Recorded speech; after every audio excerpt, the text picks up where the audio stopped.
It's time for Twig This Week in Google. Danny Sullivan and Jeff Jarvis are here. We'll talk about why the police want Waze to change its way. Google Fiber coming to 4 new cities, and a debate over whether Android really is open. It's all next on Twig. Netcasts you love. From people you trust. This is Twit. Bandwidth for This Week in Google is provided by Cachefly. CACHEFLY.com. This is Twig This Week in Google, episode 285, recorded January 28th, 2015. Google forked itself. This Week in Google is brought to you by LDProducts.com, the ink and toner experts. Shop online at ldproducts.com for high-quality products at discount prices. For 10% off ink and toner cartridges, plus free shipping, excluding OEM, go to ldproducts.com/twit and enter the offer code TWIT. And by Personal Capital. With Personal Capital, you can monitor your income, spending, and the performance of your investments on a single, easy-to-read screen. Best of all, it's free. To sign up, go to personalcapital.com/twig. And by HipChat Plus. Collaborate, save time, and be more productive with your teams. HipChat Plus is IM, video chat, plus file, code, and screen sharing all in one place. Invite your team members and get a free 30-day trial of HipChat Plus at hipchat.com/twig. It's time for Twig This Week in Google. Show where we cover Google, but also the cloud and all that entails. Jeff Jarvis is back from Davos at his office at the City University of New York, CUNY, where he teaches journalism. He also blogs at buzzmachine.com and is the author of Geeks Bearing Gifts and a lot more. There it is, holding up the book, Imagining New Futures for News. Danny Sullivan is also here from Search Engine Land and Search Engine Marketing Engine Land and all the different lands he's from. Even Measles Land. Measles? No, you don't have measles, do you? No, but I got to go to Disneyland on Friday. So. Oh, yeah. We were thinking this would be a good time of the year to go. I'm actually going tomorrow. Yeah. So I might run into you. It'll be, won't be anybody there. I know. They're all down with measles. How could there be a measles epidemic? Because people don't get vaccines. Apparently in Southern California in spades or something. That's bizarre. There's definite apparent hot spots where people just don't do it. Yeah. Well, they're all getting measles now. I had measles as a kid, and I'm old enough. Did you really? Yeah, and wow. Jeff is too. Oh, yeah, we were children before there were vaccines for many of these childhood illnesses. Mm-hmm. Well, I remember growing up and getting them, and what a miracle it was that we had these vaccines that prevent these diseases, and now no one wants them. So mumps, yeah. You know, chicken pox. Got it. We had them all. In fact, sometimes I remember parents, if a kid had chicken pox, would bring their kids over. Yeah, to get them. All done. Before there was a vaccine, you thought, well, let's just get it out of the way. Yeah. Really? I know. It's hard to believe, isn't it, Jason? To be fair, Jason, they would put them in the back of the car with no car seat and drive right. It was a different time. Exactly. With a cigarette coming out of their mouth and a beer in the other hand. It was a different time. You know, Don Draper was having a chicken pox party. What could you do? That's right. Was that in Mad Men? He did that? There you go. That's hilarious. Chicken pox. Let's all get it. Well, you want to do it kind of when it's convenient, as opposed to during the school year. You might as well. Anyway. So, Leo, here's my question for you. Yes. When do you get enough hair to comb? Oh, not soon enough. But at least I have hair. There's some shading looks okay, on the dome, so it doesn't look quite so. I don't look like a skinhead anymore. I just look like maybe I got a little over-aggressive. Maybe I was trying to be Bruce Willis or something. Mm. And you're still not quite back to New Year's Eve. No, I'm not. No? You're not, I still have sciatica in my right leg from the doctor said, did you... So I went to the doctor and said, Doc, my leg's numb. He said, sounds like sciatica. Did you do anything... Do you remember when it started? I said, yeah, January 1st. He said, did you do anything unusual that day? And I said, well, not too much. Let's see. I rode a mechanical bull. I learned how to do lightsaber fighting. I worked with a stuntman to learn throwing. We had a pop and lock dance group teaching me some dance moves. I stood for 24 hours straight. That's a few things. And I shaved my head and got a tattoo. He said, well, it could be sciatica. Were you really drunk? He says, no. Did he recommend a good shrink for you, Leo? No. He just said, you'll get better eventually. And he threw me out of his office. Anyway, good to see you back from Davos. It's odd to come back from Switzerland and have more snow in New York City. I know.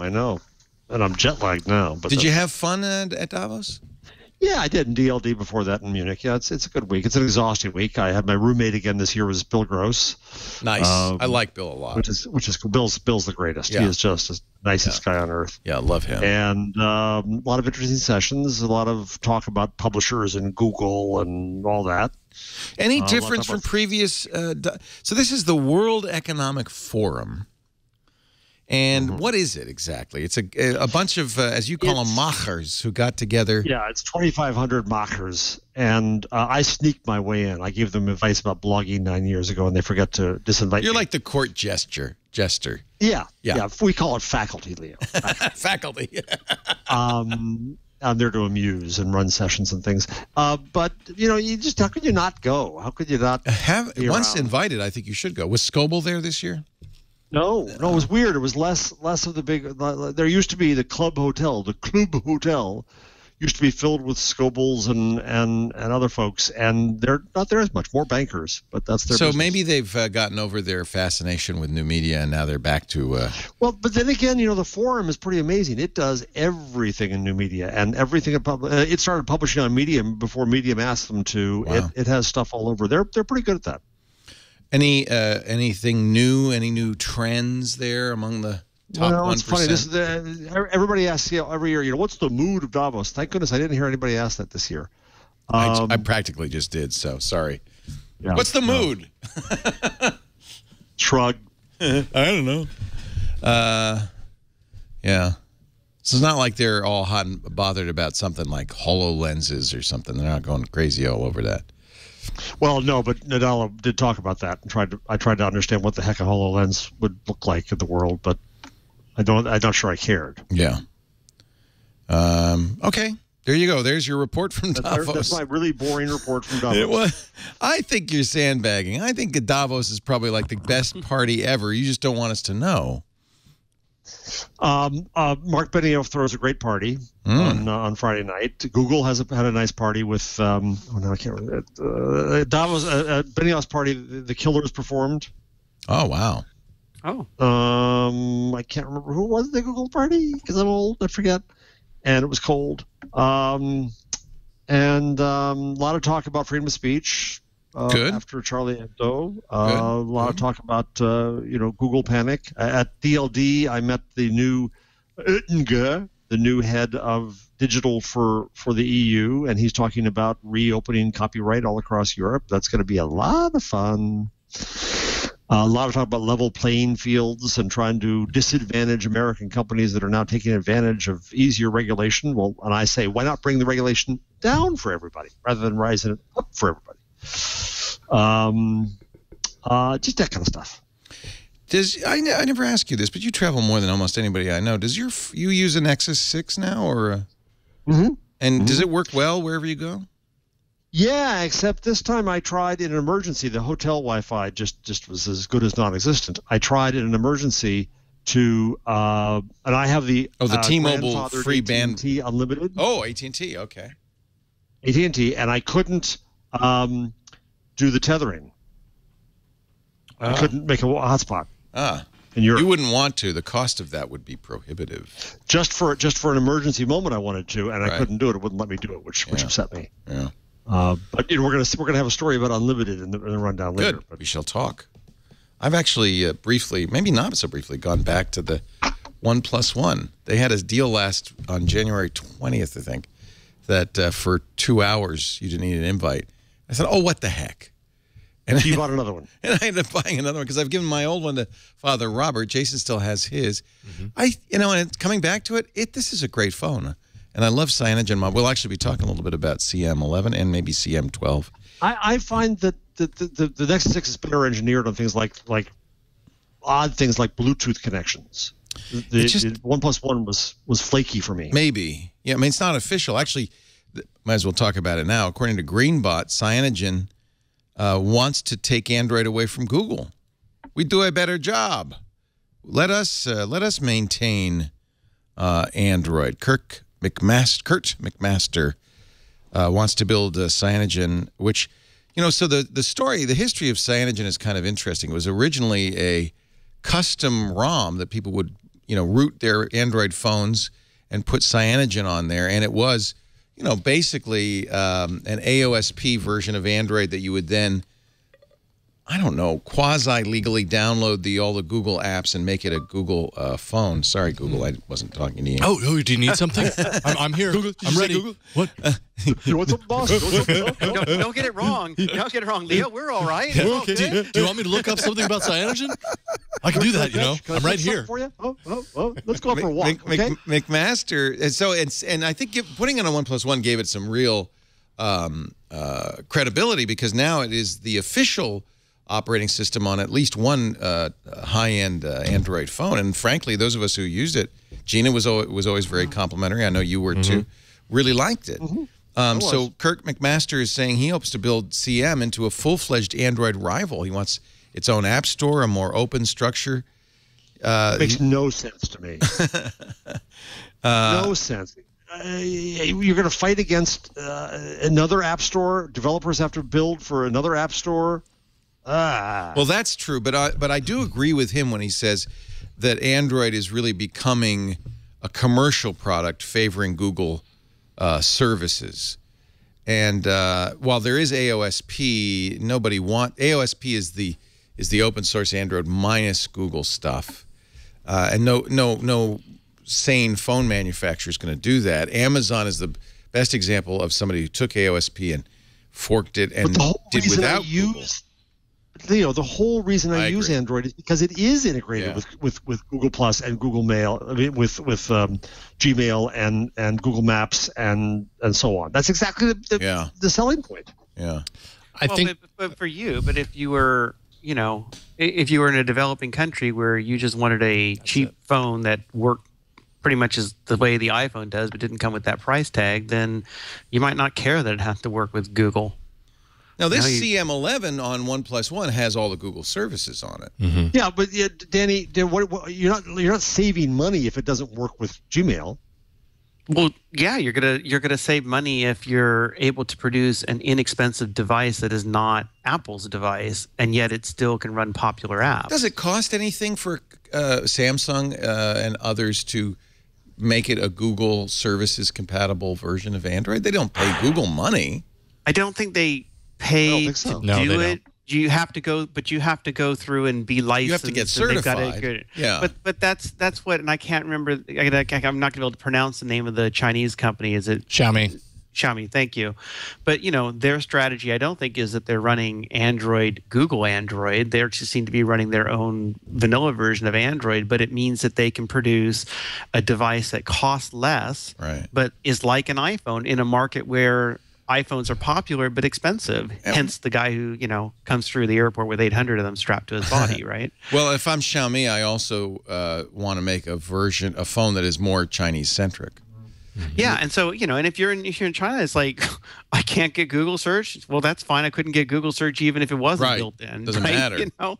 So I think that, you know, I think there is opportunity for those alternative systems, and I think we're already seeing some of these countries have those alternative systems. But, you know, in the U.S., I think it would be a huge challenge to try to say, "Yo, we're going to come out with Android, and it'll be just like Google Android, except, you know, none of the stuff you want." Yeah, right. They're talking about deeper integrations in ways that Google doesn't give you access, and that to me just screams forking. In the same way that, like you're talking, Danny, Xiaomi. I mean, really, what we're seeing right now, it's very interesting. It's suddenly in the past year, especially, all eyes are on developing countries and all of the money and all of the users that are there that aren't using smartphones yet. So I think what we're seeing here is Cyanogen going from this, hey, look what we can do with Android, and turning into a company that is specifically targeting themselves towards those developing countries, because there's a lot of money potentially in the long run to make there in the next 5 years. Yeah, see, I don't care so much about that, but I care more about the political And McMaster says it. He says Android today and iOS are essentially shells for Google and Apple services. Everybody else exists in these sandboxes with no access to the lower levels of the operating system kernel. So he says, this we could make it more open, but the cost is you don't get Google services. And for Jeff, that's a non-starter. And the cost of the ecosystem is that you get developers you get another store, developers have to develop for another thing. I think it's high risk for him. Now we can create phones where you're going to get quality software, you're going to have plenty of apps, you're going to have a quality environment. I think it's hubris. I don't think it's hubris. I think it's a political statement, but I think it is, like many political statements, one that is fraught with peril and perhaps not even feasible. Yeah, but I think it's a correct political statement. I would like to... No, come on. So big bad Google shouldn't be promoting Gmail. How awful of you. We're gonna take your software that you created, Google, and we're gonna use it against you and compete with you because you're so evil. You allow us to do that. It's not that they shouldn't be promoting it. It's just that over the past 4 to 6 years since we've had Android, they have flipped it around and talk out of both sides of their mouths where they say, oh, Android, it's all open. But in fact, it's not open if you want to call it Android. I mean, if you want to call it Android and use that trademark. The other complaint about Android? The other complaint about Android is that it forked into too many variations and the fragmentation was awful. So people praised Google for bringing some control back to Android. And but there's a difference. There's a difference between bringing control back into Android and another different. There's a difference between saying we're going to have a set of guidelines you should follow for good Android operating system, and saying, hey, if you want us to license you out so you can call yourself Android and then be able to have our Google Play services, you have to sign this agreement with us, Samsung, that says you got to put Google on the front page of this, and you got to put all this stuff over here and all these other things.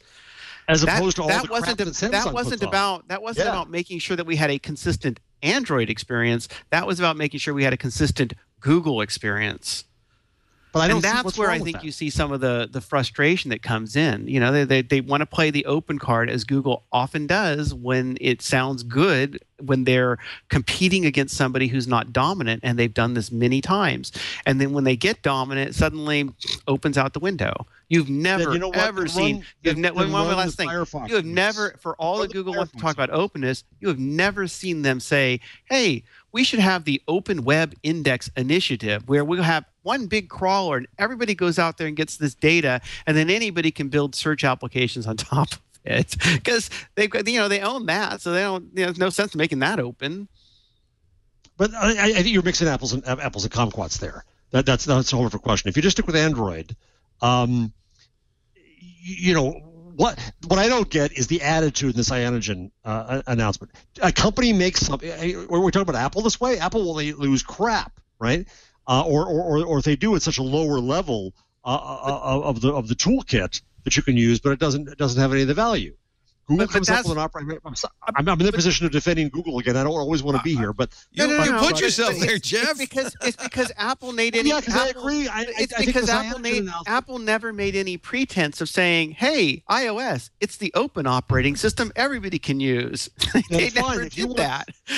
But Google did, but I agree with you that it's more a PR thing, right? That it's a nice thing to poke at them. It's not going to make much of a difference for the typical person who's going to buy a phone. I don't think they're going, oh, I don't want to buy this Android phone because that was Google and they didn't tie it in with all. There's like, what's the best phone that lots of people are using that's affordable, that has the key apps that I want to run? And in the US, it probably means. It's the attitude in the Cyanogen announcement. It's the attitude of acting as if Google's bad by doing what's in its interest, and now I'm going to take the OS that Google gives me for free, by the way, and now I'm going to turn it against Google because Google is somehow bad for promoting its own stuff. The reason I get upset about this is the same thing in Europe, where Google promotes YouTube. Well, of course they do, and Spiegel doesn't promote Focus, and Focus doesn't promote Spiegel. But there's this different expectation somehow that Google and Android should do it. If you want a fully open OS, then make a Firefox phone. Make a Linux phone. Fine. Google's a company. What's so bloody surprising about this? They are a company, but it is a company that is inconsistent with its messaging to say you can't have our services on your version of Android.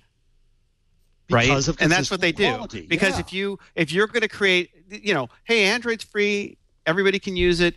But if you're building a version that we think is going to be too popular or going to threaten our version and the control we want to have over ours, we will not let you have our services.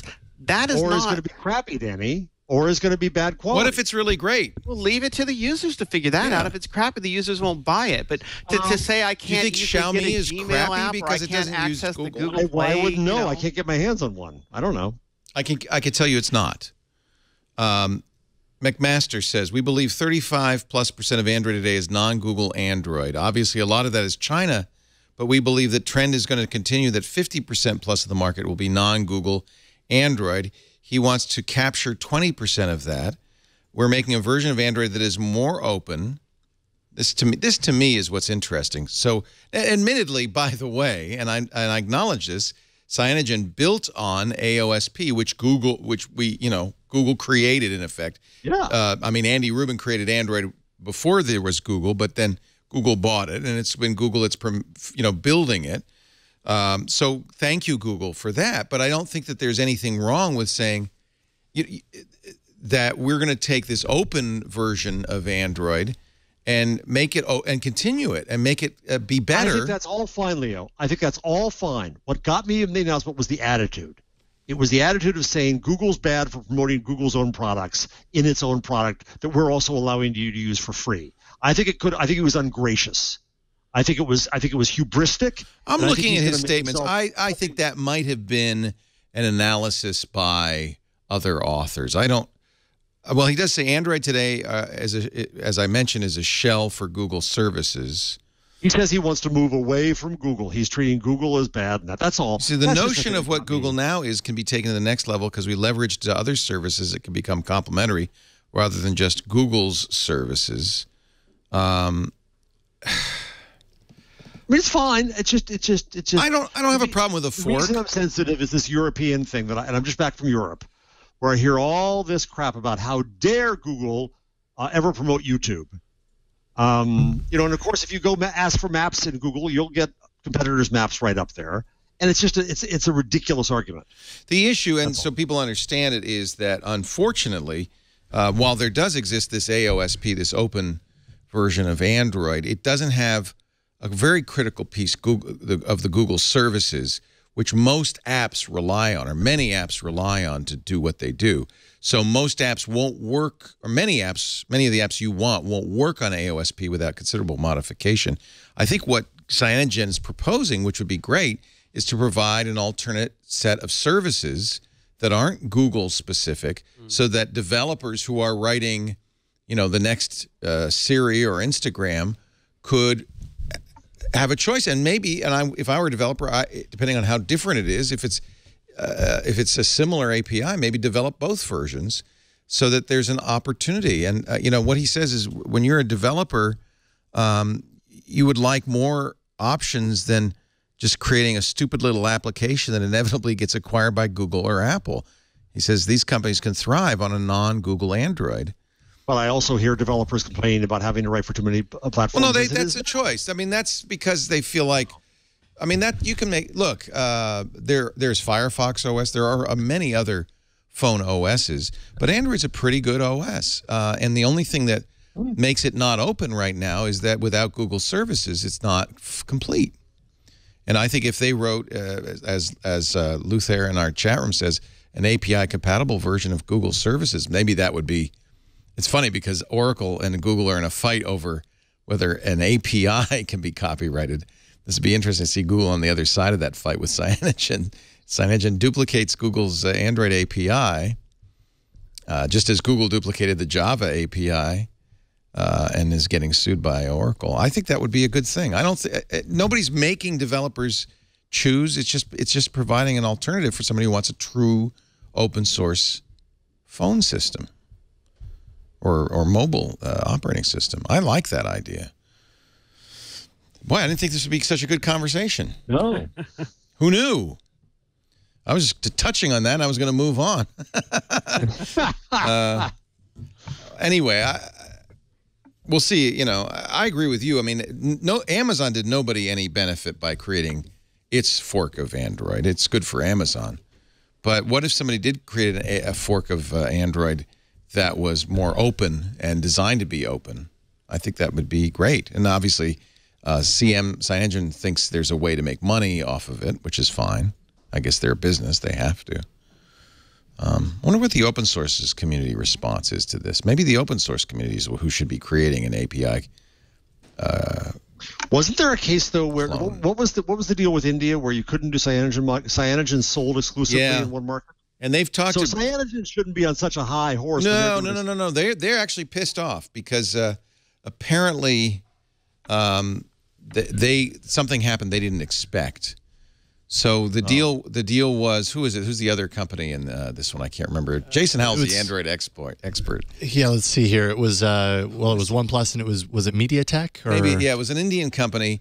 And apparently, what Cyanogen said is, OnePlus said is it was a timing thing. We didn't realize they were so close to market, and so OnePlus got ousted from the Indian market. Micromax, because Micromax apparently had an exclusive with Cyanogen, but Cyanogen said, well, we didn't.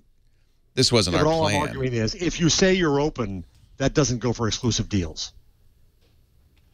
Well, this is a difficult thing for them because they're also a business, right? So maybe it should be an open source. So is Google. Yes, so is Google, and businesses why not? In their self-interest. So what's so wrong then about Cyanogen doing a fork? Nothing. Just don't attack Google for it. That's all I'm saying. Right. That's all I'm saying. Do whatever you want, and good luck. And I don't think a fork of Android is going to work terribly well if people have to develop to a whole new store, unless you're going to, go into a developing country and really have marketing there to make it work. Good luck. But in the U.S., it's going to be niche of niche of niche of niche. I'm going back to 2007 to the post where they announced Android, and actually what they announced was the Open Handset Alliance. And the post is full of things like the first truly open and comprehensive platform for mobile devices, that through these deep partnerships with carriers and manufacturers, developers, and others, we hope to enable an open ecosystem for the mobile world by creating a standard open mobile software platform. We think this will be better, faster pace. That was 2007. Since that time, we saw Google say things like, don't use Skyhook's location services, use our location services. You can't have Google Play unless you do all this other stuff. If you actually go to the Open Handset Alliance homepage, the last What's New listing that they have on there is from 2011, right? So I get what you're saying. Was a bit of a misnomer there. Yes. Well, it wasn't. Was it bait and switch? It was bait and switch. No, what they really did was give away something free. The issue was that it was free. And that was their business strategy. There's a difference between free and open. No. Absolutely. They have a business strategy of giving away things for free and have had that for a very long time. That continues. They have another business strategy of saying, we're going to start some open initiative, which they always do when they're behind in an area. And when they get into an area where they feel more secure, the open stuff goes away. And they just go and they close it down. And they do things that benefit themselves. Though Google, and so I think that. So I agree with you, Jeff. There's no problem. They want to have Android, and they want to say Android is actually all this Google stuff and all these sorts of things. And the people who want to poke at them, it's amusing to hear them poke at them. It doesn't really make that much of a difference. But the reason Google gets poked that way is because they set themselves up for it. Yeah. That's a good point, Danny. Good point. Although Google would probably still claim that it is open because it has the AOSP. So really what happened here is Google forked itself. It created AOSP, which is the open thing, and they still claim we do have an open version of Android. But then they went in this other direction, the Google version of Android, which is what everybody apparently wants now. This is the other open thing is less desirable. But Jason, isn't there also a quality issue here too? That and a fragmentation issue. So it's hard. What we're asking about here is motive. Mm-hmm. What part of this did Google do because it was bait and switch? What part of this did Google do because the fragmentation was driving everybody crazy and there were quality issues around the Android brand? And I don't know the answer to that. Right. But I think that's what you're trying to grapple with. It's a long-standing debate. Is how open is Android? Yeah, it is. We've had lots of hours on this show about that. And I've actually changed my tune a little bit because I felt like, well, they're giving away source code. But what's become very clear is that AOSP is a very weak. If you're talking Android, if you're talking Android is not open because Android is a trademark that Google controls and Google licenses. Right. So, AOSP is not Android. It just happens to have the name Android as part of the acronym. That's part of the confusion, isn't it? And it also gets confusing because Google will use stats when it to their benefit. Right. Google will tell you we don't control what the search is on Android when they mean Android OSP, and they'll point to something like an Amazon as an example of that. See, well, we didn't control that, and they're kind of right, but not really, because that's not really Android. Google's building on the strength of Google services and really wants you to use Google services. And you know what? Most consumers like Jeff want Google services. That's what Android means to them. Yeah, which is fine. And there's going to be some of those consumers who be like, I don't want your forked thing of Android. I want this from Google because, I know what I'm getting in the same way that they know that what they're getting when they get iOS, and that's what they want as well. So, and that's I'm not buying a Fire phone. No, but I do think there's room in the world, and I encourage Cyanogen Mod for AOSP versions that have the same feature completeness as a Google Services version, and as an alternative to Google. What's wrong with that? Here's what it does to me. I would be happier. See, but for me, who's not geeky into the openness of the split, I liked having a 1+1 that operated as an Android phone. A 1+1 that can't operate as an Android phone because they've forked it, I've got no interest in. So I like the idea of having competitive handsets from competitive manufacturers. That's when I was applauding Cyanogen for coming up with alternatives within the ecosystem. And now they're saying we're going to move away from that ecosystem. Well, God bless them. Godspeed. That's their business decision. But that takes me away from them because I have no interest in that. Yeah, and it's ironic because I love Windows Phone, but I can't use it because it doesn't support Google services. So there you go. Which, by the way, one last thing drives me batty because, Google is all about we want to have our stuff where people can get things or whatever, and yet they just will not do anything for the Windows platform with the exception of building a search app because heaven forbid people not be able to do a Google search on their Windows Phone. That is what they need to get fixed. And I find it so disheartening because if you're using Google Voice or other Google services, you end up getting these third-party apps, and it's like, well, am I trusting my password with them, or what's happening with it? And I think it's a security issue that Google ought to fix. And it's not hard for them to develop stuff if they want to do it, but. Anyways, Windows 10 will fix all that. I think it makes. I think you can make a strong case that it's an anti-competitive reason that Google doesn't do it. They could say, well, Windows Phone's too small for us to spend the time on it. It's not. It's because it's Microsoft and you don't like them. Yeah. And they don't like you. Skype on Chrome. Skype on Chrome. Well, that's Microsoft doing something for. Won't bring Skype on Chrome, or. Microsoft will not do Skype, has not done. They're now making noises that they will. But the reason I'm on this Chromebook right now is, and I'm on Google Plus right now, is because there's no Skype on Chrome because Microsoft won't do it. So the game works both ways. Can you not do Skype through the web? Nope. He can do Skype. He won't use a Mac or Windows. He's insisting on using Chrome OS. But you can't do Skype through the web? A web Skype? I think that's the thing that they're going to do is a Skype on the web. I think that is coming. But Google's really solved that with RT, which I really like. Whatchamacallit? What is it, WebRT? Now, RTC. No, RTC. Now I'm in acronym hell because I've been just did a Microsoft show, so I got RT on the brain. WebRTC, is that it? Oh, yeah. WebRTC. Let me take a break and get my brain into the Google land. Into Google land. Our show today brought to you by the source of my toner cartridges. I love these guys. LD Products, the ink and toner experts. When you need high-quality printer ink or toner cartridges, go to ldproducts.com.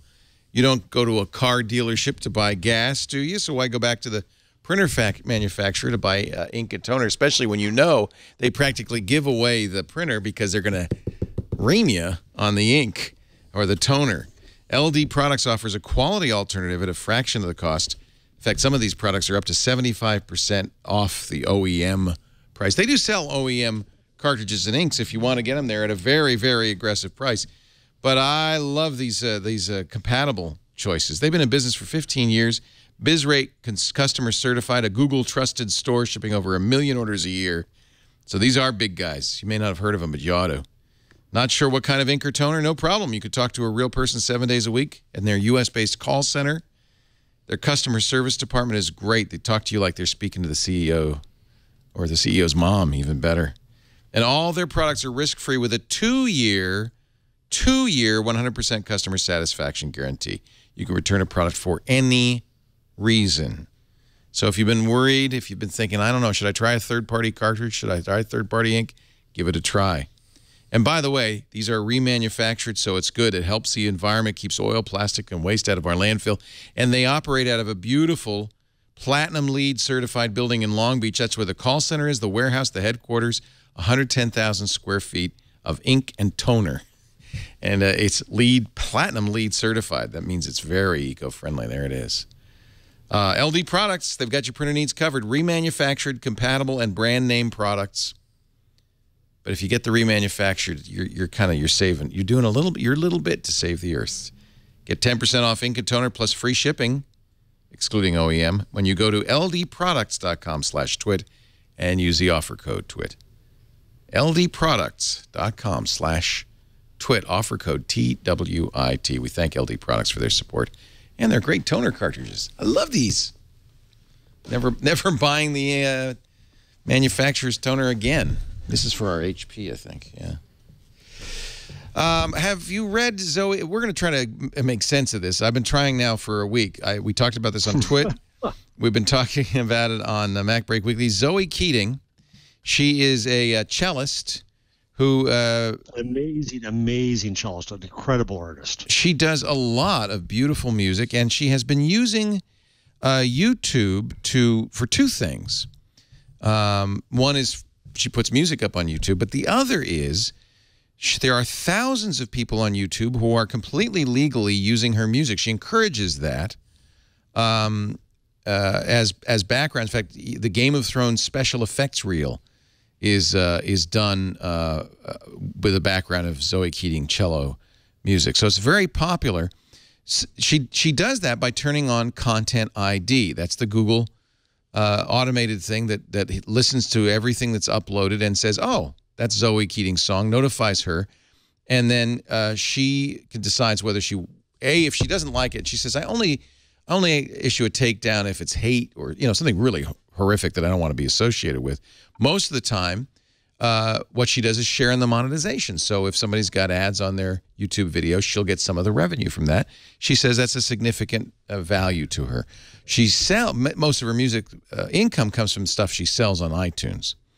And by the way, let me just, I met Zoe last year at Davos as part of a project I'm working on with the World Economic Forum on rethinking copyright at the next level. And Zoe is a tremendous example of someone who finds new business models, who doesn't just sell content and restrict access to content, which is the old copyright model. Zoe says, I want to have this kind of openness where people can use my stuff and I make money on it. She wants data about who her fans are so she can deal with them in valuable ways. Zoe is a visionary, not only in her music, but also in her view of creativity, copyright, and business models. So this, by the way, is a very complicated story. The original post, it seems pretty clear, but then Google's responded and says the stuff she says is patently false. And she says, well, please explain to me because I've been negotiating this for a year. She says that Google called her and said, okay, you have to sign on to the new YouTube Music Services Agreement or we will block your YouTube channel. Google has since said, no one said block, but she's very clear in her memory of that. Now, if that's the case, it's quite, draconian because all of her catalog, this music agreement, music key means that all of her catalog must be included in both free and premium music services. Everything she does, even if she does it elsewhere, has to be included there. Even if I don't deliver all my music because I'm a music partner, anything that a third party uploads with my info in the description will automatically be included in the music service too. All songs set to monetize. She has no choice in that. It seems to me that's as if they're an old time studio saying you have to have an exclusive. And again, Right. I don't know who's right on which side of this, but that's what really got me most about Zoe's post was, no, I should have a full, as an artist, she should have a full choice of saying what goes where. Well, she wants to say, for instance, release music on iTunes first, and then put it on YouTube. She wants to. But the agreement says you have to release it on YouTube the same time you release it anywhere else. And it's 5-year contract. She says this is onerous, and I kind of agree with her. Now, Google's response, which has been quoted by The Guardian, among others, is that, well, no. And so I don't know who to believe on this. What does Google say in essence? Well, I haven't read their response yet. Google says we never said we'd block you. Google says we never said you couldn't just have Content ID and opt out of Music Key. They say YouTube is, this is The Guardian, YouTube is adamant it will not block musicians from uploading their music to its service or running a channel if it doesn't make this agreement. The company also says it is not stopping artists from releasing music on other platforms earlier than YouTube. So there's some debate over whether what she says Google said they said. She seems very clear that, no, they said this. They said it more than one time. I've been talking to a sales rep. Now, I have to say, we've had conversations with sales reps from YouTube that have been completely goofy. So I don't know how well-trained or well-informed these sales reps actually are.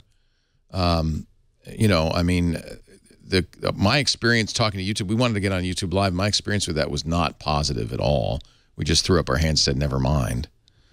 YouTube says musicians who don't agree to its Music Key terms still have control over their content in terms of copyright. They can still get videos that use their music without a license removed, but it's not clear whether they can still use Content ID for that. They might have to do it themselves. And believe me, if you have thousands of people using your music, that's not something trivial. The thing about, I think the most disturbing thing about Content ID is Content ID wasn't designed as a way for Google to somehow try to force artists into putting things on YouTube or to somehow compel them into it. Content ID is an anti-piracy thing, and it's a nice way for people to say, all right, I don't have a problem with people using my music, and I'm going to make some money off of this, so you use your Content ID and you can figure that sort of thing out. Exactly. And that really shouldn't be tied in with anything else. That should just be something Google's offering to anybody who has worries that their content's being taken and used on YouTube without permission. Yeah, you're right, Danny. And it was a really smooth, good way around the copyright fight to say go with the flow and make money on it. Yeah. And rather than issue a takedown notice, issue a share notice, basically. And I agree. I think you kind of can't. It's like when the bank says, you have to use the automatic teller, so you don't use tellers, and then when you use the automatic teller, they charge you to use the automatic teller. Right. You know, they're getting it both ways. It's like an airline. You can't have it both ways. Content ID was a very clever and good way to get around the content fight. So leave it at that. I agree. So Keating has posted a follow-up post. She posted it yesterday with a transcript of her conversation with the YouTube representative. Oh, my. Confirming, now it's a transcript, it's not a recording, confirming everything she said. She says, for instance, well, if I wanted to just let Content ID keep doing its thing and it does a great job at it, and I'm totally happy with it, and I don't want to participate in the music service, is that an option? The rep says that's unfortunately not an option. And that's where the crux of this is. Yeah. Assuming I don't want to, then what would occur? So what would happen? Well, so in the worst case scenario, because we do understand there are cases where our partners don't want to participate for various reasons, what we basically have to do is, because the music terms are essentially like outdated, the content, this does sound like one of my favorite YouTube reps, the content that you directly upload from accounts that you own under the content owner attached to the agreement, so we'll have to block that content. But anything that comes up that we're able to scan and match through Content ID, we could just apply a track policy, but the commercial terms no longer apply, so there's not going to be any revenue generated. So the rep says, we will block your channel and you won't make any more money. You can still use Content ID, but you're not going to make any more money. She says, well, that's pretty harsh. The rep says, yeah, it's harsh, and trust me, it's really difficult for me to have this conversation with all my partners, but what we're trying to do is basically create a new revenue stream on top of what exists on the platform today. So unless Zoe Keating is lying, and I take it from your experience of her... Or the rep is misinformed and... The rep could be freelancing. freelancing. Yeah, we don't know that. And well, I mean, this is a case where it would be great, given the power of the Twit network, is to bring together somebody from Google and bring together Zoe Keating and say... Oh, I'd love to do that. Let's iron them out here. Yeah. Yeah. She says, unfortunately, her husband is very, very ill right now, and so she's focusing on that. She says YouTube is not at the top of my priority list right now. So the fact that she's even been posting this is pretty impressive. Exactly. She pulled back entirely from performing because tragic diagnosis for her husband. Yeah. But she did say, I was relieved to see this, that he's somewhat stabilized and somewhat better, and that's why she's doing this now. But this is the last thing she needs. The last thing. I don't, it doesn't feel good. No, it doesn't. I agree. Either YouTube has sales reps who are freelancing and putting pressure on people much the same way Comcast has notoriously put pressure on its customers. Which is a bad cultural thing. Which isn't good. Right. Or worse. Or the rep's right. The rep's right, and YouTube's lying to the press about what their deal is. Either way, it doesn't look good for YouTube. No. And YouTube is just, I think with Susan Wojcicki there now, they're trying to get new senses of what the business of YouTube is, which is good. Right. I think there's new opportunities. But in the discussions I have with publishers, YouTube's also an important thing for them. And you got to be able to rely on getting good deals with these. The case of, it's one matter to go to Google News and say, well, I quoted your story or I mentioned your headline, and that's not, to my mind, copyright theft. But in the case of a video and music, it's very clear cut. It's copyright protected, and there's no copy in there, and there's no summarizing there. It either is or isn't. So YouTube has to have pretty clear ways to deal with that. And as Danny just said, Content ID was their way out of. It was a response to the DMCA. Yeah. It was a clever and good response. It was a great thing. And look at the Zoe was brilliantly saying, okay, I'll go with the flow. I'll allow people to create. I'll allow YouTube to grow. I won't do takedowns. And I can make money. Cuckoo-cuckoo, group hug. Yeah. Well, but I think this betrays, to me, a little bit of one of the things I've worried about with YouTube, which is they really would love to entice artists to use YouTube, but only to the extent that they can make money on it. And they're very happy to parade the handful of artists who make a ton of money on YouTube. But the truth is the vast majority do not. YouTube takes a very large portion of their revenue. We don't know exactly how much, but something like half. And in this case, they're leveraging Content ID to strong-arm somebody into signing rights over to YouTube. I mean, the issue is if Google wanted to offer an exclusive deal with improved shares and better benefits, fine, offer that. But to strong-arm from a position of strength and say it's exclusive or nothing, that's like an old Hollywood studio. That's not what we want in this world. So I don't know what's true here. At the end of the day, I think I'm sensing from the Guardian articles that no matter what happened in the negotiations prior to this, YouTube is starting to see that they're not necessarily in the best position. So maybe the good will come out of this. I think it will. God bless Zoe for being open about this. It's wildly complex.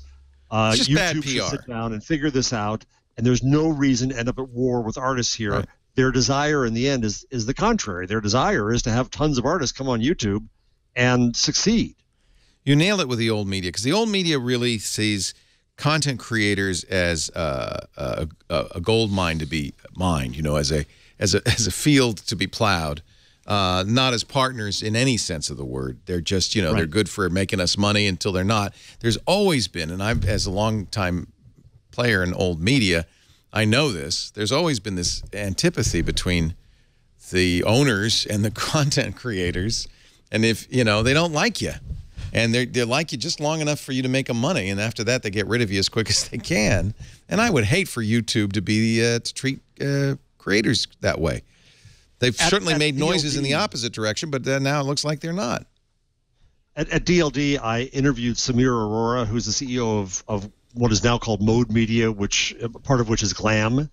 And I'll make this as short as I can. Glam has become a 7th largest web property out there. And full disclosure, I've over the time advised Glam. And Samir did this really neat chart. It's on my blog, but it's really hard to see and it's too complex. But just to summarize it very simply, if you add people to content, if you add social to content, networks to content, you scale in ways that were never possible with old media. So the upper right quadrant, highest media margin of his chart that he draws, is companies that do not pay for content and do not pay for traffic.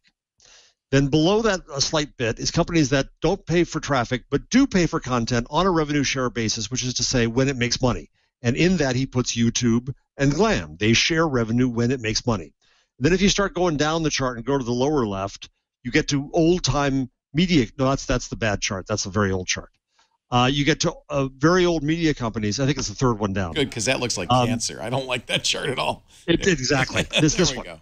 So then on the left, you see places like Time Inc. and old media companies where they pay for audience, they market. They also pay for content, whether or not it makes money, because that's what they have to do. And so the margins on the upper right are far better than old media on the lower left. So YouTube is up there trying to invent new models where you enable huge amounts of content. You don't pay for it except when it makes money. The social nature and the viral nature of things, you don't pay for marketing. It markets itself. The audience does that. It's a very high margin business, extremely high margin. It's a good business. It's a platform business. We like that. So then you've got to operate like a platform. You've got to be open enough. Otherwise, if you start shutting down the platform, you're just turning yourself into, a walled garden, an AOL, a Time Inc., pick who it is. Funny they used to be together. So I've never been sold on the YouTube model. I've always felt like this was really more of an old media model in sheep's clothing. That's where we disagree. I think YouTube can be, and can remain a platform. I would love that. And it doesn't have to be blockbuster. People can make money. But is there a long tail on YouTube? Yes. Okay. Sure. So smaller titles smaller guys can make something. And then the other part of this is, again, this goes back to the copyright work I've been doing with World Economic Forum, which we now expanding into other industries. It's not just selling content. Zoe's a great example of this, right? Zoe says, I want to sell concert tickets. I want data about my users so I can have a great relationship with them and they'll be loyal to me. I want to allow other people to use my music, and thank you, YouTube. You'll help me identify that and make money from that. What YouTube and Google should and Facebook et al. Should want is content creators who do explore and can exploit new business models.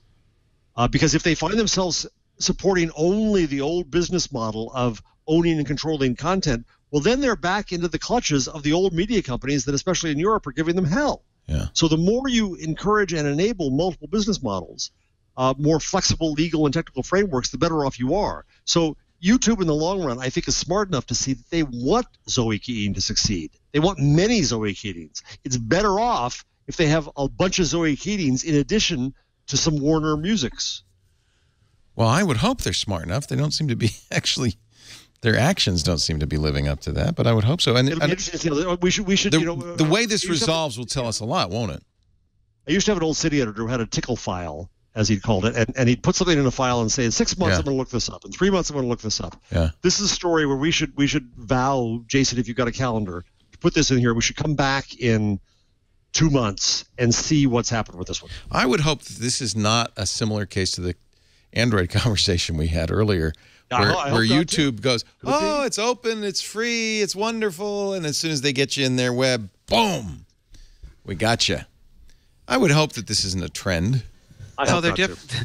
That's all right. Facebook just posted that they had 3 billion views per day of video as part of their. Well, that's the thing. I mean, aren't there? Not that Facebook wouldn't be any better, but I do think there are other choices. There's Vimeo. There's other places, and that I would hope there'd be enough competition. I'm sure if Google is being evil, that's the calculus. Well, how long do we have to appear open to close down the other guys, and then. Well, but that's where Danny's point is right. Facebook looming there with video plays. Right. What YouTube has a monetization structure. But it goes to the broader issue of, if you're Zoe Keating, do you want to be on Facebook? This sounds tiresome, but Google was a search company that was supposed to point you towards content. Right. Now Google is a media company that wants to own and control its own content. Right. No, and then Danny. it is, and it has. We have this fight, conflicts. Danny. We have this fight all Jeff the and I time. have this fight all the time because I agree with you. They don't really own the content. They own pages that they drive people to where they want to have people land. And so, that's that they are in competition with other people in their own search engine. And I'm not talking they're in competition with Yelp. I'm not talking the absurd argument well, they're fighting with other search engines. I'm meaning like if I do a search for watch Game of Thrones, I'm going to just do it right now, and I get my ad that comes up, I get an ad, and Google Play is but they're not making, Danny, here's the difference. They're not making War of Thrones to compete with Game of Thrones, whereas Amazon is. No, but they're listing themselves before iTunes, and they're listing themselves before Amazon, and they're listing themselves before HBO. Or they want to have a music service and a video service that competes with these other services, and it probably makes sense and probably inevitable that they had to go that way, but it's difficult when you're also supposedly running a search engine. Danny, search for Game of Thrones. Search for Game of Thrones. What's the first thing that comes up? Google Play, $2.99 an episode. No, I search for Google Game of Thrones and HBO.com. Log out of your customization. I see HBO too, but watch Game of Thrones. You're right. If I search for Game of Thrones, I'm getting just Game of Thrones, the site that's coming up. Yeah, I get HBO. Watch, and they offer a service. I don't have any problem with them saying, "Hey, you can watch it on Play." But if I'm searching for Game of Thrones, HBO comes up first. Well, yeah, because that's the Game of Thrones website. Yeah. But if we're talking about somebody, how about try buy Game of Thrones? That might be a really good one. Let's see where I can buy Game of Thrones. Number 1, Amazon. Okay. Then Best Buy. Then Forbes with an article. Then store.hbo. In fact, it's way down on. Well, actually, number 1, go back up. Is an ad. There's the ad, but then this is the first result. You see over on your right-hand side the shop for buy a Game of Thrones. Yeah, there's all the Google Play stuff. Yeah, those for me. But that's an ad from Google Play. It says sponsored.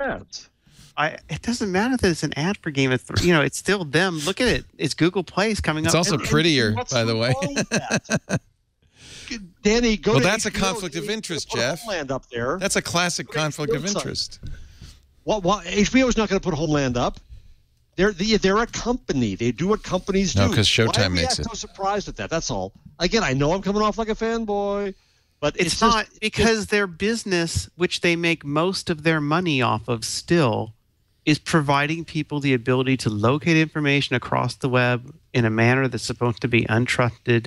And it's supposed to be trusted and biased and not skewed. And the listings but they've always had ads.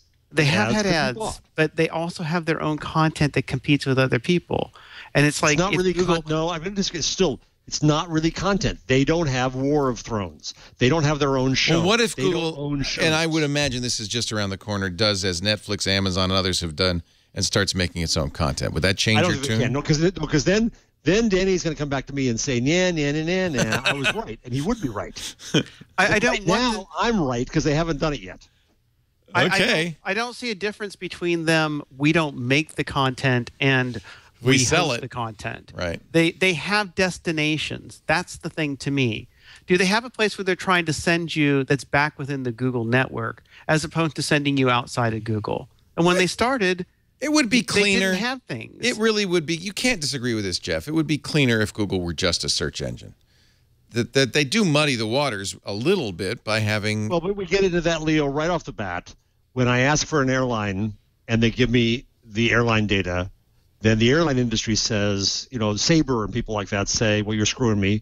But Google says, we're getting you right to the information you want, not forcing you to go through 5 other pages with 5 other ways. And as a consumer... There's a difference, and the difference is if you do a search, and this is what I mean about the absurdity of search engines complaining about Google competing with them as opposed to content destinations or brands or owners or people who own and operate stuff. If I do a search and I'm trying to find a flight, presenting me with search results is not necessarily good for Expedia, but it's not taking away the ability for me to then still book the flight through the people who really matter, the airlines. Google's job is to connect me with what I want and to connect me to publishers and brands and people who have the services that I need. So the fact that if I do a search on Google and I don't have to go then to Expedia and then have to go through another step to get to the things is much different than if I do a search on Google and they send me off to Google Play where they make their own money, as opposed to pointing me over to iTunes or Amazon where the same exact service is being offered. But they do point me to Amazon, Danny. They do point me to Amazon. Yes, there's the search. It's right there. They point me to Amazon first thing. For some things, not for all things. All right. This is an argument that will never end, so I'm going to put it on pause. We have this all the time, and I love this argument. Facebook's revenue is coming in. That's what Danny was referring to, some information from Facebook. Huge, just huge engagement. What's the mobile revenue look like? Let's see. Revenue. $10 billion. And how about profit, net income? A little bit less. Profit, schmoffit. Who cares about profit? And then here from Facebook and your Tango folks, just a little promotional announcement on responsible relationships and you. $5 billion. $5 billion. Income was $5 billion. Meet Alice. Revenue is 12.5 She switches on actually. her computing machine and looks to see what her friends have been up to on Facebook, the electric friendship generator. She checks in to see what Timmy's been up to. Alice and Timmy have been going steady for 6 months. That's funny. Timmy changed his relationship status from in a relationship to single. Even more curious, he became friends with Donna Whitehouse at 2:07 a.m. Timmy just bungled rule number 1 of Facebook relationship etiquette. Don't change your relationships without consulting. I'll leave the rest as an exercise to the viewer. Poor Timmy, he just doesn't get it, does he? This episode of Mobile accounted for 69% of ad revenue in the fourth quarter. Parse that stuff. I'm going to do an ad while you read the Facebook results. All right, okay. And we'll let Timmy just hang.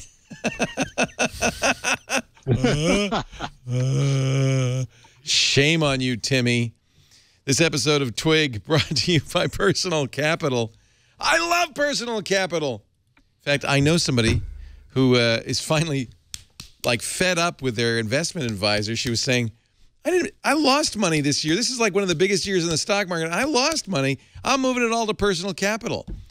Keeping track of your investments is so important. Personal Capital's financial software makes it easy. Their one-click analyzers will let you discover your net worth. They'll let you analyze your cash flow. They'll make it easy to budget. Really important, forecast the value of your retirement portfolio to see if you're saving and investing enough for your retirement plan. Detect 401k and mutual fund fees that are sucking your retirement away. Look, this is a problem everybody has. We've got all of our accounts online, but they're each on a different website with a different password. There's no one place to look. Personal Capital brings it all together in a single-page dashboard that tells you exactly what your money's doing and makes sure that you're doing it right. It's your money. Make more of it. Signing up is just quick and easy, and you know what? It's free. It's free. You'll see the benefits immediately. Personal Capital gives you total clarity and transparency to help make better investment decisions right away. I love this. I've been using it for almost 3 years now. Set up your free account at personalcapital.com/twig. Personal Capital, free and the smart way to grow your money. And we thank them for their support in This Week in Google. Really great company. Personalcapital.com/twig. Poor Timmy. Poor Timmy. Alice waits. I love her computing machine. I do love that, yeah. Alice is tired of waiting, so she decides to stick it to Timmy. She uploads and tags a few embarrassing photographs. Oh, dear. Alice just broke Facebook relationship etiquette rule number 2. Don't post embarrassing photographs of other people. Shame on you, Alice. Oh, my. So much to learn from this video. So much to learn. All right, Facebook's results are in. What was the profit was $10 billion for the quarter? Revenue grew 49% in the fourth quarter. Ended 2004 with 1.39 billion monthly users. Wait a minute, let's get that one. Let's get that one out right at front. This is their new active monthly active user number. Remember when 86% of them accessing on smartphones and other mobile devices. Remember when it was like, oh, Facebook, 100 million users. Yeah. Oh, Facebook, 300 million users. Oh, Facebook, a billion. 1.39 billion active users every month. 86% mobile. And almost all of them mobile. Mobile ads account for 69% of ad revenue. Remember, that was the other thing when Facebook went public. Oh, they haven't cracked mobile. They'll never figure out how to make money in mobile. Right. Oh, they can't make money. Wow. Wow. That's pretty impressive. 86% mobile growth was exceeded by its operating expenses, which grew at roughly 87% as a result of sharp increases in research and development costs and marketing and sales spending. And Mark doesn't care at all. Nope. That's fine. We're in investment mode. Facebook's overall revenue rose to $3.85 billion from $2.59 billion in the year-ago period. Wow. That's 54 cents a share versus the analyst estimate of 49. So they're not making a huge amount of money, $1 billion a quarter, but they're growing. They're growing. It's the Amazon world. Growing. Hey, but it's better than Amazon because Amazon had many, many, many quarters where they made no money. Facebook's taking a little off the top each month. Yeah. Just to pay the rent. Wow. By the way, they have $11.2 billion in cash. So their position is good for, nothing like Apple, but their position is good for acquisitions. What's Apple's cash now? Oh, it's well over 130 billion, something like that. It's a big number. I don't remember. Apple, by the way, they announced their revenue yesterday, and they are now, they've made more money last quarter than any company in the history of humankind. That's a license to steal. Wow. Jesus. More money than they beat the Russian Gazprom, the natural gas conglomerate from Russia, for quarterly profits. They made more money than any company in the history of the world last quarter. I see this now. They made more than God.com. Made more than God.com. And Facebook isn't in that kind of profitability, but that's okay because they're making $1 billion a quarter is not bad, and they're growing like crazy. Very interesting. But the main thing to me is they licked that mobile thing, which was really, and I think more impressive than where Google is on that, which was the advertising end. Yep. Nobody thought they could monetize mobile. This is part of what Samir at Mode says too. The next thing he argues is streams. So Facebook understands streams. Twitter understands streams. Google doesn't really have streams. They tried to with Google Plus, and I still like Google Plus. Laugh at me if you will, but that's the closest thing they have to a stream. Whereas Facebook streams are mobile, and streams with ads inserted. That's what's working for now. I don't know how long that's going to go, but that's working for now. Do you think Facebook will ever have a revenue sharing system like YouTube does? I mean, here's an opportunity you were talking about this, Danny. There's an opportunity for Facebook here for people like Zoe Keating if they offer them monetization. Could Facebook do that? Would Facebook do that? I think they could, or it could drive people back to their pages. I mean, the difficulty is that Facebook doesn't have like a kind of music service in the way that Google does.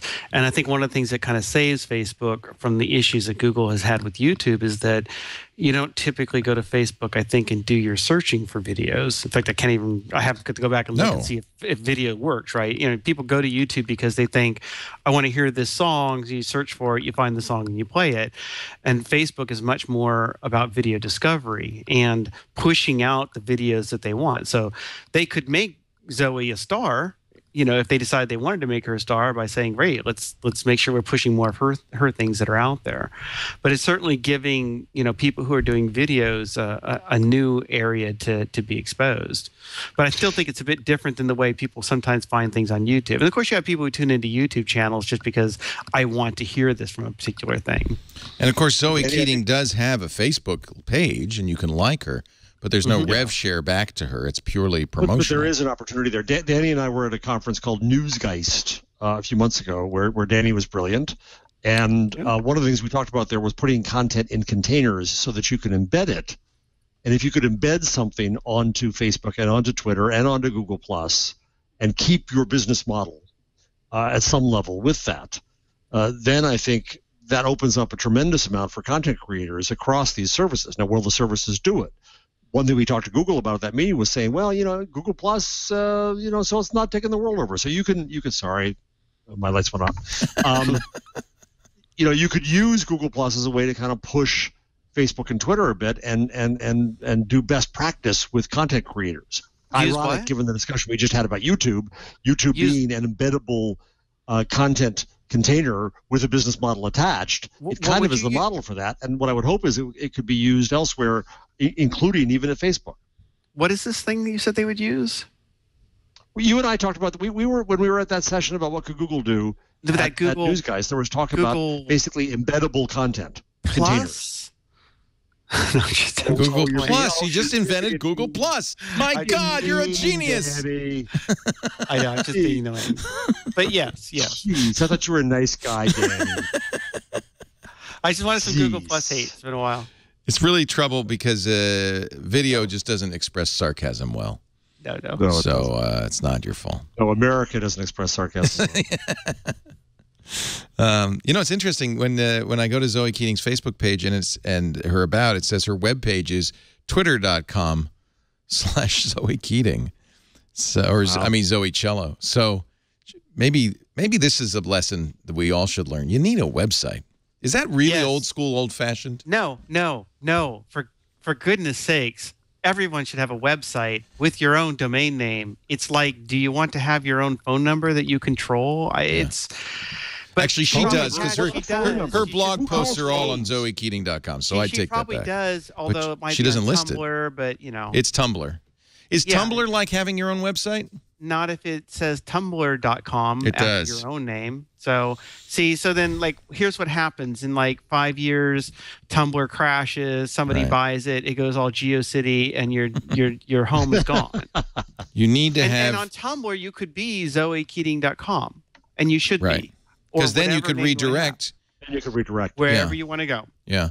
I had that problem way back when. And I think that's also a lesson you're finding a lot of people start to realize, where they thought, as Facebook picked up, they're like, I just have a Facebook page now, and I'm just putting everything to Facebook. And then suddenly they're like, where's all my traffic from Facebook gone? And it's like, well, you built your house. You didn't build your own house. You rented or leased somebody else's house. Right.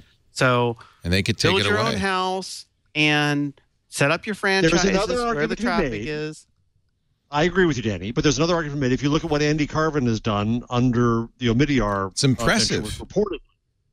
Reportedly, he doesn't really. He's on Twitter, he's on Facebook. They're on Twitter, they're on Facebook, they're on Medium, and the closest thing they have, I think, to a homepage is on Medium.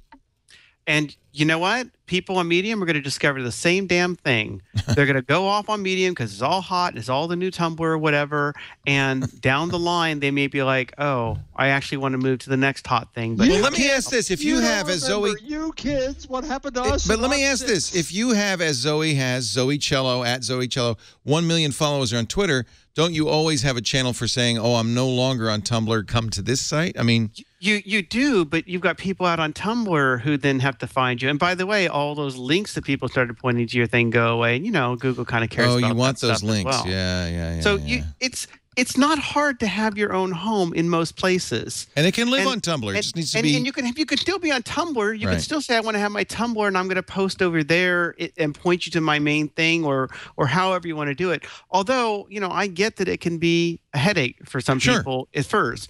But I think it is a short-term headache that saves you from a long-term one. Apparently, she does have ZoeKeating.com, so We're not singling you out, Zoe. But No. And you know, and that's the other thing too. It's like it's really easy to sit back and like say someone should do this, someone do that. I am really a big believer in that you actually want to know why people are doing certain things. Right. Some people want to be out on, like, I think, you know, Search Engine, we have a Tumblr because there's people out there and we're not worried that if that Tumblr goes away, you know, what will we do? But it's not our main house, right? It's like, hey, there's a Tumblr neighborhood going up. Well, we're moving in as well. Right. And by the way, if the party gets big, come on over to our house. We've got more room. So here's one. Cops don't like Waze. They say this could be dangerous that Waze tells you there's a police officer on the road. Big bad Google again. They call it a stalking feature. And which is ridiculous. I doubt cop killers use Waze, but maybe. Anyway, they're campaigning to pressure Google to turn off, because Google owns Waze now, the feature that warns drivers when police are nearby. It could put lives in danger. Basic lesson is you can't control information anymore, guys. We'll find some way to know where you are. That information gets there because other Waze users spotted a police officer. And usually the reason for it is because it's a speed trap, or, you know, they just want to let you know you should drive more carefully because they're a police Or it's also an indication that there's been an accident or something. There's a cop there for Well, you for have some a reason. button for accident, too. I mean, you do, yes. Yeah, my experience is this is more like, hey, slow down. But Google's answer was the more people think there are cops all over, the slower they're going to drive. It's actually better. Yeah. Julie Mossler, speaking for Waze, says Waze does work with the New York Police Department and others around the world by sharing information. These relationships keep citizens safe, promote faster emergency response, and help alleviate traffic congestion. I mean, it's hard because, you know, whenever they do a DUI checkpoint, they're required by law to tell you they're going to be there. They have to announce there's a DUI They have checkpoint. to pre-announce where they're going to be. Wow. You have to know. Really? So, yeah. That seems, why is that? Because people have a right not to, I guess, you know, get into a search area. I don't know why it is, and maybe it's just a California law, but they have to announce them in advance. Also, when you come up to a checkpoint, you have to have the ability to turn away from that checkpoint if you don't want to go through it. No, Really? You're kidding. Yeah, I think I did a story on checkpoints once. Not in my neck of the woods. Out here, they block all the turns. And then they're probably violating the law. And if you actually got a ticket, well, first of all, if you got a ticket, I'd probably hope that you did. But sorry, you know. But no, you're supposed to be able to turn off. And that's part of the way the law works. But this is not the first time. 4 U.S. senators in 2011 asked Apple to remove all applications that alert users to drunk driving checkpoints. Nokia removed the sobriety check tracking function in one of their apps. Trapster was eventually discontinued at the end of the year, but the founder says it was because Waze did so much of a better job.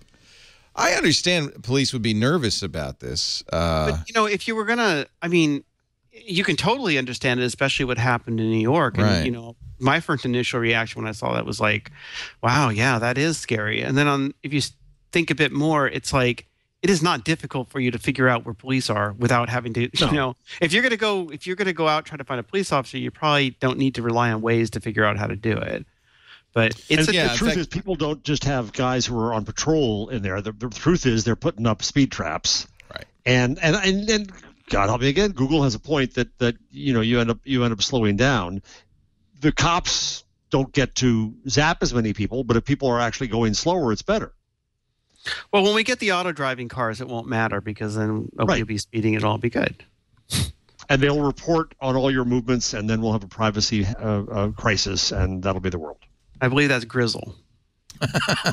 What is Grizzle? Oh, my God. Dare I ask? Parks and Rec last night was so funny. Grizzle is this big Google-like company that's moved in, and their site set in the future is like 2019. I love and Parks and Rec. There's like these drones appear and start delivering everybody gifts based on data mining all of their searches and emails to try to get them to let them build something, and it's just, like Taylor Swift. Yeah, it was very, very close. Yeah, it could have been. No, Taylor Swift. She would never do anything like that. She would never do anything like that. There's so much here, and I don't want to belabor the point. You guys have anything? Oh, I thought this was interesting. We talked, I think, last week about the thought that Google was anticipated to launch its own wireless company, an MVNO, sometime this year. Maybe in the first half of the year, would be based on Sprint and T-Mobile, and that's kind of the interesting new information, which is that Google would decide where you're getting the better signal from Wi-Fi, T-Mobile, or Sprint, and then the better prices. Well, that would be even more interesting, and then just choose it automatically. So you would be, if you were using Google's wireless carrier, in effect, a customer of all three, or Sprint and T-Mobile plus Wi-Fi. Google did not have a comment on this, but I think that's fascinating. I think it really is. I would almost be tempted to say, oh, Sprint and T-Mobile would never allow that, and yet Sprint sells wholesale services to MVNOs where they're allowing them to undercut Sprint's own pricing. So I think is T-Mobile, because our friends at is it Tingle? Ting, thank you. Are going to do, I think, aren't they going to go and don't they have now a T-Mobile as well? GSM. They have GSM. I thought that must be it. Yeah. Isn't that interesting? They announced two things. They were going to do that, and they were going to do Ting to offer GSM network. Good.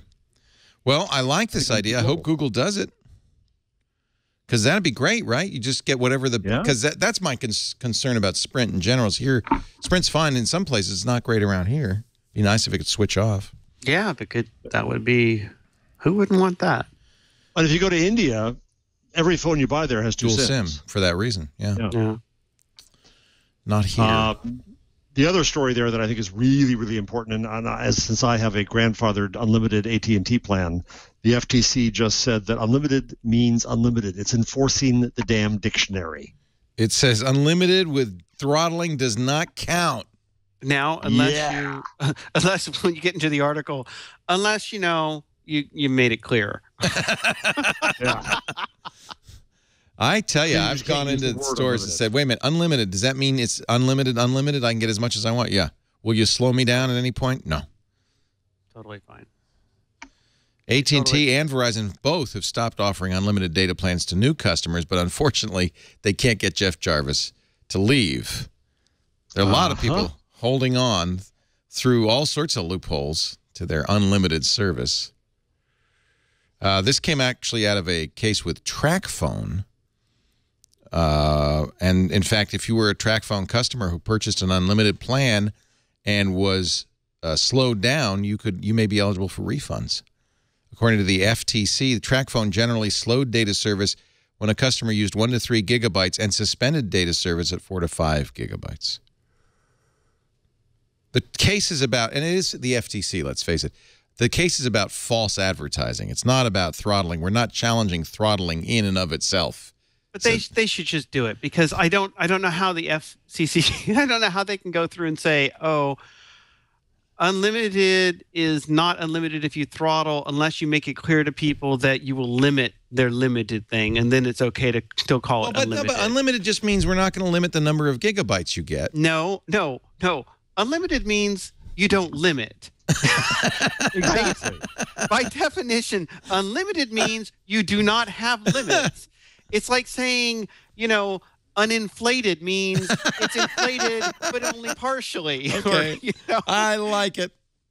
So okay. If it's I just, and that's, by the way, what drives me nuts about T-Mobile the most. I think they do these great advances to get people going off and to, and raise the whole industry. And then you get into all this fine print. You're like, oh no, this is limited here. No, that's limited there. Yeah. So they should just give us unlimited. FTC should ban fine print. Let them use their 5 gigabytes, and when they're done with using their 5 gigabytes, then cut them off. Angelina Jolie movies. This may be making my colleagues both of your arguments for you. If you go to Android, and I just saw this on Google Plus, because I actually still use Google Plus, and I find fascinating things there and interesting people there, by the way, that you're missing out on, but that's your choice. If I'm on there your every Android day. phone, I'm there every day. if on your Android phone you type in Angelina Jolie movies, which I have done, you get this pretty little grid. I get most popular first. Oh, maybe you don't have the latest version. Newest oh, first. This is the grid. Newest first, oldest first, and then I get a list of. No, look at mine. Look at mine. What's yours? What's yours? Look. Oh, I don't got that. Pretty grid. Now this is interesting. Where did so if you I go search this on Google Plus or where? Just Google. But I'm going to make your argument for you. So then I go to pick on Mr. and Mrs. Smith. Okay, and I scroll. Wonder where I could get Mr. and Mrs. Smith. What it tells me is available on Google Play and YouTube. So there's your point. Now, mind you, I can't use iTunes on this, so wouldn't do me any good. Now I'm using Chrome on my Cyanogen. Where were you clicking again? I want to see this again. So you clicked on Mr. and Mrs. Smith. Do you have this pretty grid? Do you have this pretty grid? Yeah. This thing. Okay. You're using a Nexus 6. And then I clicked on that. Yeah. And then it was like click on play trailer. Mr. Smith. I'm Mr. and Mrs. Smith. Great movie. And you really? And it's all still pretty, and you scroll up a bit. Really? You want to stand by that? It was okay. Yeah, I was scrolling up. What am I seeing that's different? Well, yeah. But it's also available on YouTube. So I have to try this. Right. So it's also limited available on Voodoo. But you know what it is, Jeff? By the way. Yeah. I probably have the Voodoo app installed on my phone, or it's a link over there. And technically, and I'm betting you, Google would tell you that if you had Amazon Instant Video installed on your phone, then that might turn into a link. But it is interesting that they still have their own stuff. Yeah. But I'm going to use that. Absent anything better. Oh, I tried to click on Voodoo and it tells me that Chrome beta has stopped. Ha ha ha! Conspiracy. YouTube now streams HTML5 video by default. That's good news. For a while, you had to choose HTML5 as a choice, but that's, I guess, no more Flash. Thank you. Thank you, YouTube. Pat them on the back for that. And Google Fiber will come next to Atlanta, Charlotte, Nashville, and Raleigh-Durham. I'm so jealous. I know. So jealous. Still not on that list. NBC discontinuing the video podcasts. Do we care? No. Evidently all the networks are. Yeah. So why is that? Nobody watched them? Off, the old networks are stopping them. Yeah. Wonder why not. Sky Mall. Might have said this idea of podcasting have a larger share of ear. Well, there's also a share of eye. Hey, while audio is still bigger than video for most of our shows, it's not the case for all of our shows. iPad Today, for instance, which is very visual, has more video subscribers. What's the proportion for Twit and Twig, roughly? I think it's probably 60-40 audio to video, but I don't know. It's it's always around 70-30, 60-40, something like that. But that number is way up, and we only started doing video 5 or 6 years ago, and it's been growing. How about this? Man, Matthew Inman has power. He has social power. He, Elon Lee, and Shane Small decided to do a Kickstarter for a kitty-powered version of Russian roulette, a card game called Exploding Kittens. Players take turns drawing cards until someone draws an exploding kitten and loses the game. You know what? This is Uno with exploding kittens. It's exactly the same game, I think. So they thought, if we could raise maybe, I don't know, $10,000 on Kickstarter, we could go ahead. Within 20 minutes, they got 10,000. Within an hour, they got they are now up to $4.4 million for a card game. Jesus. With 22 days to go. What does it cost to buy a card game? It's like $20, I think, is the entry. They got $20 for the basic deck, but of course, a lot of backers for the $35 NSFW deck. Yep. With horrible images, too horrible to include in the kid-friendly version. That's the big one. That's 104,000 folks. 200 backers pledged $100 or more. 5 backers pledged $500, plus you get a custom card. Drawn just for you. Just for you. What the hell? I am in the wrong business. Especially when it's a card deck.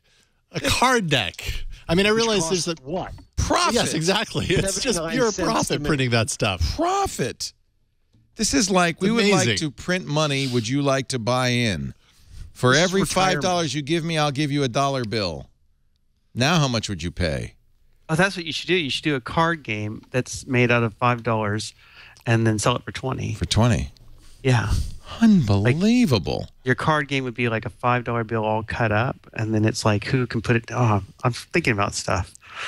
This is the equivalent of WhatsApp's selling for $1 billion or whatever. Yeah, it is. This is like, holy cow. But I mean, you're getting a product, so, hey, it's great. Actually, you know what? It's You're not getting a product. There's no guarantee you're going to get a product. They're going to make they are. You're going to I'm sure they will. The cards. I'm sure they will. But as you know, with Kickstarter, there's no promise. Oh, Oatmeal's not going to not give you cards. He's not going to. I know what I know, and of course he will. And besides, the fact that, you paid $35 for a 50-cent deck of cards, there's no reason for him not to. Oh, yeah, absolutely. You pay that for other kind of. It's not the materials. It's like the art, and that you've got the game, and it's like saying when I bought my Monopoly $4 million worth of art.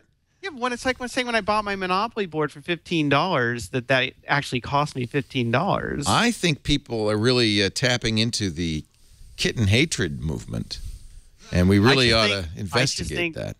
Oatmeal is a phenomenon. Oatmeal's amazing. Matthew is amazing. Well, as opposed to GoDaddy, which has the puppy hating movement.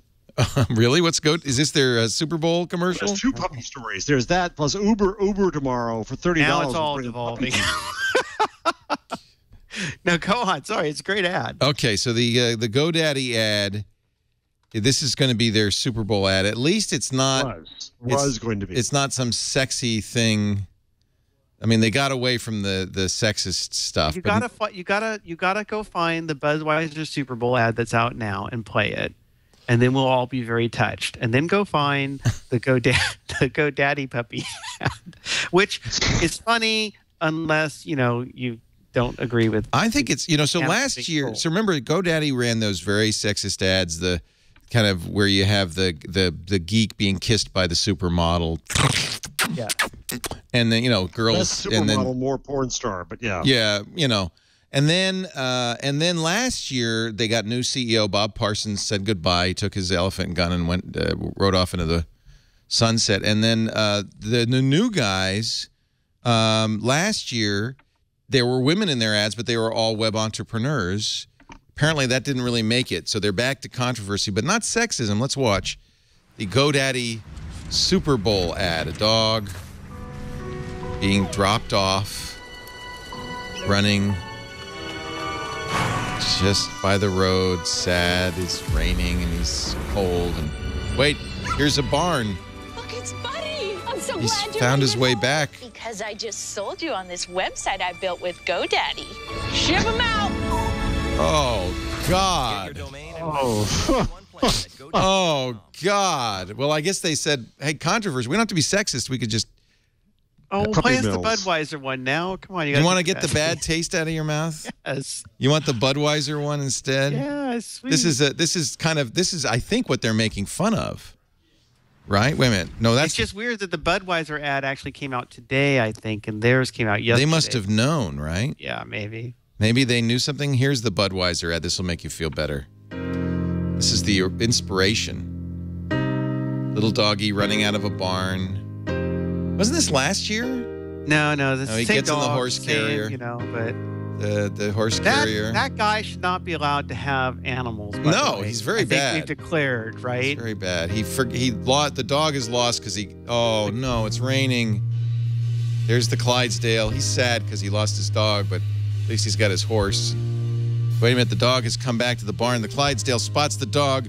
The dog looks back. There's a wolf. Oh my God, the dog barking at the wolf. He's facing off. The horses are coming. Here come the Clydesdales to rescue the dog. The wolf runs away. The horses are welcome back. Meanwhile, the doofus who lost the dog in the first place, standing at the window with a cup of coffee, sees his dog running back, and then goes to GoDaddy to start a website to sell his dog. Sell the dogs. It's going to be a hell of a game Sunday. Just a little program note, by the way, we are starting Twit an hour early, so I won't miss a single commercial on the Super Bowl this year. We start at 2 p.m. Pacific, 5 p.m. Eastern Time. Baratunde and Nick Bilton. It's always fun. Let's take a break. When we come back, Leo's tool, Jeff's number, and Danny's thing. That sounds a little obscene. You don't want to miss that. Our show today brought to you by HipChat. I love HipChat. We use HipChat every single day here at the Brick House. How is your team communicating? Are they using a variety of email solutions? I am. A little bit of texting here, a little cloud storage there, a little document sharing here. HipChat takes it all, puts it in one place. Email's too slow. Meetings get sidetracked. Regular IM doesn't work well. HipChat's so good. Plus, completely secure. Uses SSL to keep your teams in sync. It's like messaging, but it's so much better because it integrates in the top developer tools like GitHub and Jira and Zendesk. 57 services and all that HipChat plays nice with. HipChat brings your entire project, your entire team communications together. IM, video chat, document sharing, screen sharing, system updates, code sharing in a simple platform. We use it. We first used it with our web design team. Now we're using it in the engineering, sales. We're going to set up our hosts HipChat soon. HipChat, it's easy to set up. It's fun to use. It makes your team wildly productive. And right now, it's free. I want you to try HipChat Plus for free. You don't need to give them a credit card. Just visit HipChat, HIPCHAT.com/twig. Click on Start Chatting to sign up. Invite a few team members. You'll get all the features of HipChat Plus free for 30 days. After the free trial, if you want to keep it free, you can use the freemium version, which doesn't have all the integrations, but still is awesome. HipChat.com/twig. HipChat, your team, your project, in sync instantly. We do love it. HipChat.com. I'm trying to think what my tool should be. I got a couple of things. This is, I think, kind of neat. It's a journaling app that has, called Journey, that has a corresponding, let me just real quickly pull it up on my Chrome, make sure I don't have any revealing journal entries. It's an Android device, Android app. It is a Chrome extension, and I really like it. It's called Journey. It has a few features. If you've been looking to journal, and this is nice. You can keep it secure. You can add images to it. It will automatically put the weather forecast in your journal entries and your location in your journal entries, which is kind of cool. And it's free. It's called Journey. They also have an inspirations page, which if you're looking for things to kind of inspire. Yeah, that's it. Okay. And this just came out last week. I really like it. Inspire you to write. You could pick an inspiration and then make it be the beginning of that entry. So, for instance, Bruce Lee, do not pray for an easy life. Pray for the strength to endure a difficult one. If I like that, I tap the light bulb. It now becomes the beginning of a new journal entry. There's lots of them. There's new ones all the time. I actually am kind of fond of this. I've been using it a lot. Journey. It'll bring journal writing back into your life, and I really like it. It can even become a photo journal and a journal of your travels. And it is, what is the URL there? Is it Get Journey? It was the number 2appstudio.com/journey. 2appstudio.com. All right. Yep. Jeff, you got a number for us? There's a lot of them this week. Fascinating column in the New York Times. Seth Stevens-Davidovitz was looking at online behavior and sex. So I found lots and lots of numbers here, a few of them. He analyzed General Social Survey, a classic source, just to get a start off here, and found that heterosexual men said they performed 63 sex acts per year using condoms 23% of the time. That adds up to 1.6 billion heterosexual condom uses per year. Heterosexual women say they average 55 sex acts per year using a condom 16% of the time. That adds up to about 1.1 billion heterosexual condom uses per year. 1.6 versus 1.1. Well, who's telling the truth, men or women? Neither. According to Nielsen, fewer than 600 million condoms are sold every year. Roughly twice the number of actual sales. Yes. Wow. So then it goes on, and it goes down to look at Google's, what Google can reveal about American attitudes towards sex. And he said on Google, the top complaint about marriage is not having sex. Yes. Searches for sexless marriage are 3.5 times more common than unhappy marriage, 8 times more common than loveless marriage. Wow. There are 16 times more complaints about a spouse not wanting sex than about a married partner not being willing to talk. Google searches for sexless relationship are second only to searches for abusive relationship. I'd say they go together. Yeah, I'd say so. On Google, there are 5.5 times more complaints about an unmarried partner not wanting sex than an unmarried partner refusing to text back. There are more complaints about a boyfriend won't have sex than a girlfriend won't. Complaints about husbands and wives are roughly equal. Taken together, the data suggests that Americans manage to have sex about 30 times per year or once every 12 days. Now, Google searches suggest one predominant reason: enormous anxiety, much of it misplaced. Start with, guess what, men's neuroses. It isn't news that men worry about their genitals, but the degree of this worry is rather profound. From a Google search alone, we cannot know the gender of the user. However, we can often make a pretty good guess, he says, I'm reading here, for searches about sex and body parts like my penis blank. Men Google more questions about their sexual organ than any other body part, more than their lungs, liver, feet, ears, nose, mind. Side note, one of the more common questions for Google about a penis is, quote, how big is my penis? What? That men turn you can't to Google that. rather than a ruler with this question is, in my opinion, a quintessential expression of our digital era. What? I don't. Why would you Google that? I don't know. And the irony is, if you keep going, that more than 40% of complaints about a partner's penis is that it's too big. Pain is the most Google word used in searches with the phrase blank during sex. You don't have to read the rest of these. Peeing, crying, and farting round out the top 5. Why are you people searching for this stuff? This is what Google wrought. However, only 1% of searches. That story, Danny. You have every search engine story there is. You missed that story. I'm just shocked. I am shocked. Very few people search for how to make your penis smaller. Interestingly, only 1% of all searches.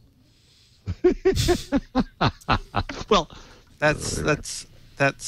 There we are, searching for sex. I'm going to have to read all this. This is in the Sunday review of books, oddly enough, at the New York Times. Seth Stevens-Davidovitz writing. It's a really cool column. It's really funny. It's interesting, and you know what? What's cool about it? He got it all by just looking up stuff on Google. Yeah. Where do you get this information? Where was he getting the data about men versus women? Yeah. He mentioned that he just says analysis of Google data. Yeah, he has that in there of why you can't tell in some cases men versus women, but he makes the presumption. Well, if you say my penis, yes, that's why. That was it. You assume that's a man. But where is he getting all this? It all says analysis of Google data. Does Google publish all this stuff? By proportion, yeah. So where would I go to look this stuff up? I mean, right, Danny? Is that? Wouldn't you, Danny? Would you know? He also on the does men versus women. I think analysis. you can. No, not the men versus women, but just the general Google stuff. No, but he's saying stuff like men's top Google concern about steroids is whether it might make their penis smaller. Just because they use the word "my." I think. But I don't know where he's. Where would he get that? Because it's like, okay, you have to get a list of all the searches related to penises. Then you have to get it ranked by number. Anyway. How do you get all the search? Just, for academic interest. Google might have provided them, or you can use things like Google Trends, or there's. All right. He may have actually queried Google. I'd have liked to have listened to that phone call. But see, when he says like top 10 questions about my penis involved size, average monthly searches for the phrasing. So You could do that if you go into the Google keyword tool and you're doing a search for penis, and then you're breaking it down by things, and then I suppose you can break it down with it from there by demographics. And now I'm going to have to go look. Thanks very much. But I'm not going to do that. I will not. Let's have Danny do his thing, and then we'll wrap this sucker up. You know what? Beat that, Danny. Beat that, Sullivan. He has been. I could tell. Go ahead. My thing was going to be semi-self-promotional, I suppose. But, Go ahead. The Super Bowl is coming up. Yes, it is. Every year we run a thing on Marketing Land called the Hashtag Bowl. We'll be doing it again on Sunday, where we look at all the ads that run on the Super Bowl, and we count up how many of them have hashtags or which social media networks are mentioned the most. And at the end of it, we declare a winner. Last year, Facebook beat Twitter by just like one mention. Sometimes people... Yeah, it was very, very close. The year before that, Twitter had won. And we also just kind of look at how often people are putting hashtags. And then we will do follow-up coverage, like how effective was putting all this social media into the ads. Like if you did search for these hashtags, what did you get or where did you win? So it'll be interesting to see. Will we get some breakouts? Like we have more Snapchat in there? Or what other kinds of things will come along? Or, maybe Google Plus will show a big surprise and people will show more with it and more integration with that. Yeah, right. It hasn't happened yet. You just don't let up. No, you can see now. First of all, you can see it's in our scoreboard, so we care about it enough that we actually consider counting it, and it's third on the list. So there is third. It's a distant third.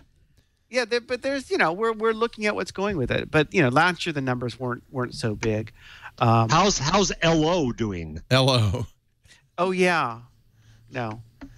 I like this. This is fun. The social media so we'll have a live blog during the game where we look at all the ads, and then as soon as it's over, we'll declare the winner of which social network was mentioned the most. Does anybody do ads anymore without a hashtag? Yes, a lot of them do. Really? Like I think last year half of them either didn't have hashtags or didn't have either didn't have hashtags or they didn't have social media mentions.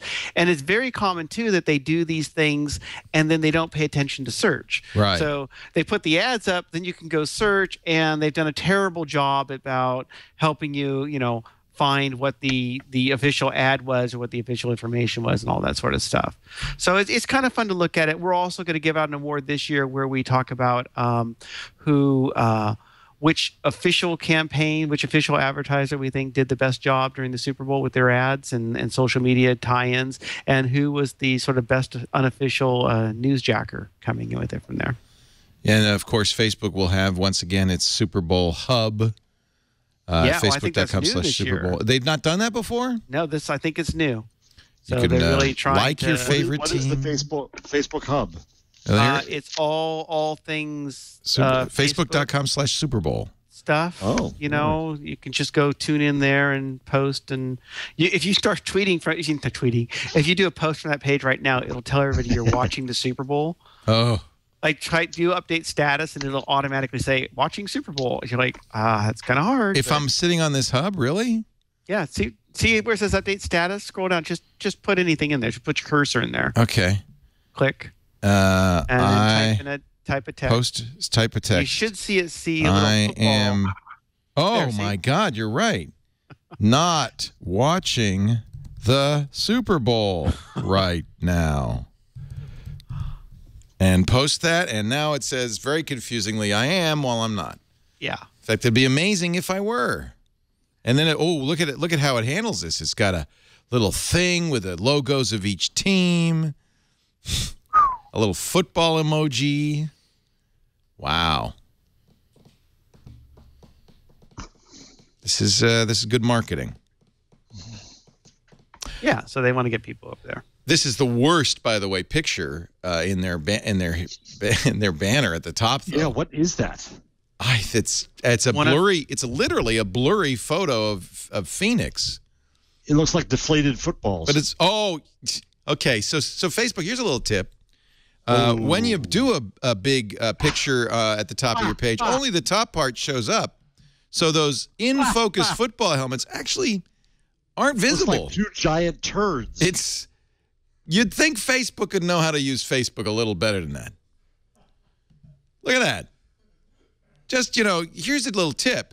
You can go right in there and you could scroll your image around until the football helmets are the visible portion of the image. I would just maybe. I like the cactus behind doing the middle finger. Blurry cactus. It's the blurry cactus picture. What is this? Oh, there's a football in it too. Wow. Facebook. What the hell? Don't you even know how your platform works? You know what? It probably looks better on your mobile. The intern did it. Probably looks great on mobile. Mobile first. Woohoo! That's how we do it. Mobile first. Now I got to try this Facebook. Oh, but see, I don't have the Facebook app on my mobile. So it's you don't? No, why should I? Hate Facebook. But you go back and forth. That you're not watching the Super Bowl on it. I'm not watching the Super Bowl on Facebook. I hate it. Let me see, just out of curiosity. Hate's a strong word, Leo. Oh, I have to log in and all sorts of crap. No, Facebook makes me feel bad about myself whenever I use it, like right now. I want to thank you all for being here, ladies and gentlemen. This concludes this edition of This Week in Google. Thank you to Danny Sullivan of Search Engine Land and Marketing Land. You can see why everybody says that you got to read Search Engine Land and Marketing. He's the man. He's brilliant. He's the man. He's been covering it for longer than anybody. Very kind. He's the king of the hill. He's the Al Unser Jr. of Search. If you're gonna go with a race car driver, I don't know why I said Sullivan. That. I don't know why I said that. I know that's a little weird, isn't it? I don't know what I was thinking. Thank you, Danny. Really appreciate you being here today. You're very welcome. Congratulations on winning the Indy 500. Yeah, it was great. The spin and carried on. It's always good when I get a speeding ticket. Yeah. It's like saying Jeff Jarvis is the Jay Rosen of journalism professors. Hey. He's the Jackie Stewart of journalism professors at the CUNY, City University of New York. Thank you, Jeff. Really appreciate it. Always a pleasure. Welcome back from Davos. We missed you last week. I missed you guys. Yeah. I thought of you at 10 o'clock at night as I was rushing down the hill. I thought, Good. I don't have to slip and slide now. Have a great week. We do this show, and we'll be back next week every Wednesday, 1 p.m. Pacific, 4 p.m. Eastern Time, 2100 UTC. If you want to join in with the live festivities, the shenanigans. But if you don't worry. We make on-demand audio and video available after the fact. We take out the penis jokes, but we leave everything else in at twit.tv/twig. That didn't go over the line, did it? Oh. What is the line after all? Times. Is there a line, really? I don't think there's a line anymore. I can't find the line. Maybe that's just because I'm getting old. Google. There's things I didn't read in that column, though. Yeah, not much.